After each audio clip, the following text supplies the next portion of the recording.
कैसे लाखों रुपए कमा रहे हैं।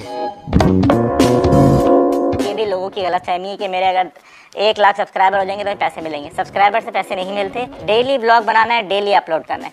आस्ता आस्ता जब आपकी व्यूअरशिप बढ़ेगी तो फिर उसके ऊपर यह है कि आपकी अर्निंग यूट्यूब जो है आपके बैंक अकाउंट में भेजना शुरू कर देता है। और इसके अंदर बहुत सारे पाकिस्तान के अंदर ऐसे लोग हैं जो लाखों में पैसे कमा रहे हैं पर मंथ। मैंने कहा अल्लाह कोई ऐसी कोई काम दे जिसमें मुझे ना किसी को कोई जवाब ना देना हो। मैं अपना खुद ही ऑनर हूँ, मेरी कंपनी हो, उसका मालिक मैं ही हूँ। तो मुझे यूट्यूब के बारे में पता चला, लेकिन जब जैसे हर नया बंदा यूट्यूब को सुन के ये सोचता है कि यार इससे अर्निंग होगी नहीं होगी, मुझे भी हर बंदे ने डिस्करेज ही किया और बोला कि भाई इससे कोई अर्निंग नहीं होगी, ये सब झूठ है, फ्रॉड है। लेकिन मुझे मेरे 1-2 दोस्तों ने, मेरे वाले साहब ने मुझे बोला यार तुम करो, कोशिश करो, करके देखो। फिर मैंने अपने मोबाइल से वीडियोस बनानी शुरू की और फिर वो करते करते वो जर्नी फिर मुझे लेके यहाँ तक पहुँची। बहुत सारे लोग मुझसे भी कांटेक्ट करते हैं डेली बेसिस पे कि जी हम महंगे इक्विपमेंट ले लें, कैमरा ले लें। तो इसकी कोई ज़रूरत नहीं है। इसके अंदर कोई भी बंदा जिसको लगता है कि देखिए यूट्यूब नाम है सोशल मीडिया मुसलसल काम करने का। अगर आप मुसलसल काम कर सकते हैं, आपको लगता है कि आपके अंदर इतनी सब्र है, क्योंकि सब्र इसके अंदर बहुत चाहिए आपको। मेरा तकरीबन 1 साल तक कोई सब्सक्राइबर नहीं था प्रॉपर, मतलब मुश्किल से मेरे 1000 सब्सक्राइबर भी नहीं हो रहे थे। लेकिन मैंने वो हिम्मत नहीं हारी और मैं करता रहा। यूट्यूब का जो एल्गोरिदम है वो बहुत जो है तेज़ है। वो देख रहा होता है कि बंदा कितना सीरियस है यूट्यूब के साथ, सोशल मीडिया के साथ, तो ऑटोमेटिकली वो आपकी कोई ना कोई वीडियो वायरल करता है और उसके बाद फिर आपका वो गेम चल जाता है आगे फिर। तो इसके लिए आपको कोई इक्विपमेंट की ज़रूरत नहीं है। सिर्फ एक मोबाइल आपके पास होना चाहिए जो थोड़ा सा मुनासिब जिसकी वीडियो हो, और एक आप कोई भी नॉर्मल माइक ले लें, वो 2000 रुपये का आपको मिल जाएगा। उससे आप अपनी एडिटिंग भी कर सकते हैं, अपना शूटिंग भी कर सकते हैं, सब कुछ उसी से हो जाएगा। तो उसके लिए आपको महंगे इक्विपमेंट की कोई ऐसा ज़रूरत नहीं है। यूट्यूब चैनल से कितने पैसे कमाए जा सकते हैं। पब्लिक कौन सा कंटेंट देखना चाह रही है। पब्लिक असल में हो सकता है कि वो कंटेंट उन्होंने पहले देखा हो, लेकिन आपके अंदाज में उनको वो चीज़ पसंद आ जाए। तो मेन चीज़ ये है कि आपने डेली व्लॉग बनाना है, डेली व्लॉग बनाना है, डेली अपलोड करना है। आस्ता आस्ता जब आपकी व्यूअरशिप बढ़ेगी तो फिर उसके ऊपर यह है कि आपकी अर्निंग यूट्यूब जो है आपके बैंक अकाउंट में भेजना शुरू कर देता है। और इसके अंदर बहुत सारे पाकिस्तान के अंदर ऐसे लोग हैं जो लाखों में पैसे कमा रहे हैं पर मंथ। एक होते हैं आपके सब्सक्राइबर और एक होती है आपकी पब्लिक रीच। पब्लिक रीच इसके अंदर सबसे मैटर करती है। सब्सक्राइबर से आपको पैसे नहीं मिलते। ये भी लोगों की गलतफहमी है कि मेरे अगर 1 लाख सब्सक्राइबर हो जाएंगे तो पैसे मिलेंगे। सब्सक्राइबर से पैसे नहीं मिलते, व्यूअरशिप से पैसे मिलते हैं। आपका टॉपिक कैसा है, आपको कौन सा मुल्क देख रहा है और कितनी लंबी वीडियो आपकी देखी जा रही है, ये 3 चीज़ें डिसाइड करती हैं कि आपको कितने पैसे मिलेंगे।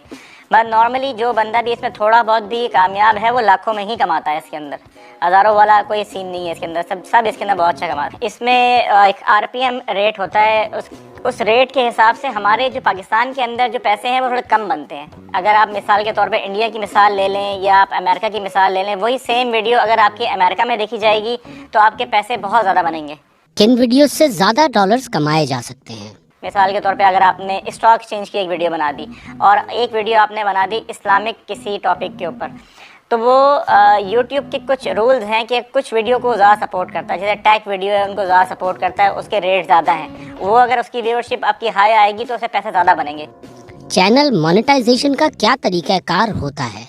देखिए यूट्यूब जो पहली चीज़ उनकी जो रिक्वायरमेंट है वो है 1000 सब्सक्राइबर और 4000 मिनट का वॉच टाइम। वो आपकी एक वीडियो ही पूरी कर सकती है, वो आपकी 10 वीडियो ही पूरी कर सकती है। मतलब सारी वीडियो जितनी आपने चैनल पर डाली हैं वो सब मिला के आपका 4000 मिनट का वॉच टाइम पूरा होना चाहिए 1 साल के अंदर। अगर 1 साल में पूरा नहीं हुआ तो दोबारा आप 0 पे आ जाते हैं फिर से। लेकिन वो कोई भी आपकी एक वीडियो बड़े आराम से पूरा कर देती है। वो आपका हो जाए जब, फिर उसके बाद आप अपना चैनल जो है वो यूट्यूब को सेंड करते हैं कि जी मेरे ये रिक्वायरमेंट पूरी हो गई है। अब आप चेक कीजिए कि इसके अंदर कोई कॉपीराइट, कोई म्यूज़िक का इशू तो नहीं है। नॉर्मली लोग क्या करते हैं, दूसरों का कंटेंट लेके अपने चैनल पर डाल देते हैं। ये आपने नहीं करना। कंटेंट आपका ओरिजिनल होना चाहिए, प्योरली आपके खुद बनाया हुआ शूट होना चाहिए। ऐसा ना हो कि आपने किसी और की वीडियो उठा ली, कोई ड्रामे का कोई सीन उठा के डाल दिया, ये नहीं करना आपने। और म्यूज़िक भी आपने, यूट्यूब ने अपना यूट्यूब का एक ऑडियो का सेक्शन एक दिया हुआ है अपने यूट्यूब पे, वहाँ से आपने डाउनलोड करना है और वही यूज़ करना है आपने। इधर उधर से म्यूज़िक नहीं लेना, वरना क्या होगा, जब टाइम ऑफ जो आपका मोनेटाइजेशन वो आपका चैनल कैंसिल कर देंगे। जब आपका ये सब कुछ हो जाएगा, यूट्यूब आपको वहाँ से कोड सेंड करेगा। यहाँ पे लोकल पोस्ट ऑफिस में वो कोड आता है। आपको एक बैंक अकाउंट खुलवाना होता है, अपना लोकल बैंक अकाउंट। वहाँ का स्विफ्ट कोड, IBAN नंबर आपको यूट्यूब के चैनल पे जाके एडसेंस पे आप उसको सिस्टम में एंटर करेंगे और आपका पैसे आना शुरू हो जाएंगे। हर महीने की 21 तारीख को पैसे जो है आपके अकाउंट में आ जाते हैं। वीडियो अपलोड करते वक्त किन बातों का ख्याल रखना चाहिए? यूट्यूब का जो पहला जो सबसे इम्पोर्टेंट पार्ट है, जब आप वीडियो बनाते हैं, वीडियो देखिए आपकी अच्छी बन गई, अब पार्ट आ गया कि आपने वीडियो अपनी अपलोड की। अब वीडियो तो आपने ही अपलोड की है और वीडियो तो लाखों अपलोड हुई हुई है, तो पब्लिक आपके चैनल पे क्यों रुकेगी? सबसे मेन चीज़, आपका थंबनेल बहुत अट्रैक्टिव होना चाहिए, लेकिन फॉल्स नहीं होना चाहिए।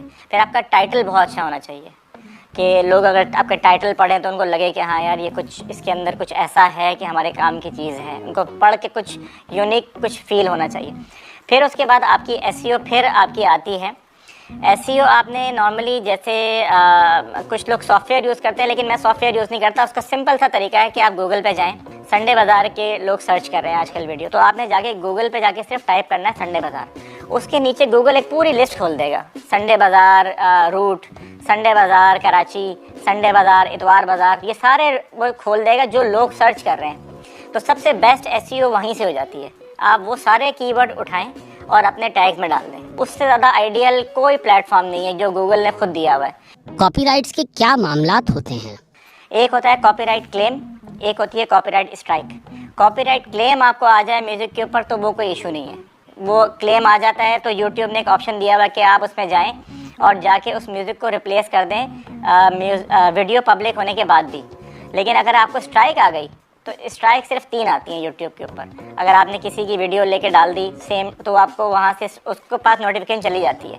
और स्ट्राइक हमेशा मैनुअल आती है, कभी ऑटोमेटिक यूट्यूब किसी को स्ट्राइक नहीं भेजता। जिसकी प्रॉपर्टी होगी, मेरी वीडियो अगर आपने यूज़ कर ली है तो मैं आपको मैनुअली स्ट्राइक भेजूँगा, और उसके बाद भी आपने मेरी वीडियो ना हटाई तो आपको 2-3 स्ट्राइक आएंगे और आपका चैनल टोटली डिलीट हो जाएगा। थोड़ा सब्र से काम चलना है। असल हमारे लोग थोड़े से बेसब्रे हो जाते हैं। कोई भी चीज़ शुरू करते हैं वो कहते हैं यार बस हम कल सुबह जो है ना स्टार बन जाएं। सुबह कोई स्टार नहीं बनता। जैसे मैंने चैनल शुरू किया था तो मैंने ये बात सोच ली थी कि इस काम में मुझे 5 साल भी लग जाएंगे ना पहुंचने में, तो मैं करता रहूँगा। हमने ज़िंदगी में बहुत सारे काम इसलिए छोड़ दिए कि यार हमने सोचा था कि यार ये तो 5 साल लगेंगे पहुंचने में, और 5 साल बाद भी वहीं खड़े थे।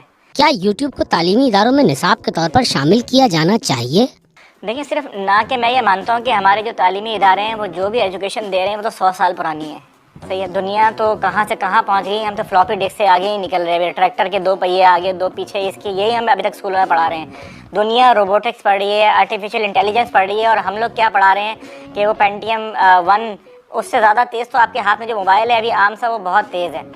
सिर्फ मैं ये मानता हूँ कि यूट्यूब नहीं पढ़ाना चाहिए आपको, एक पूरा सोशल मीडिया के बारे में एक ऐसा सब्जेक्ट लाना चाहिए जिसमें आप लोगों को, क्योंकि ये बहुत बड़ी फील्ड है यूट्यूब भी, और जो बाकी बड़े प्लेटफॉर्म्स हैं, फेसबुक हम लोगों को सीरियस नहीं ले रहा, क्योंकि बाकी तमाम मुल्कों में फेसबुक का, यूट्यूब का ऑफिस है, आप जाके वहाँ अपनी बात कर सकते हैं। यहाँ पे आपके कोई ऑफिसेज नहीं है ऐसे, क्योंकि हम लोग जो हैं थोड़े इस चीज़ को इतना अभी फ़िलहाल सीरियस नहीं ले रहे। हुकूमत शायद थोड़ी सी अभी ले रही है, लेकिन हमें चाहिए कि हम ज़्यादा से ज़्यादा इस फील्ड में आएँ ताकि वो लोग भी सीरियस हों और हम लोगों को यहाँ पे अपना ऑफिशियल कोई ऑफिस बनाएं, इस तरह की चीज़ें बनाएं जहाँ जाके यूट्यूबर्स अपनी चीज़ डिस्कस कर सकें, कोई इवेंट्स हो सकें। तो ये सब चीज़ें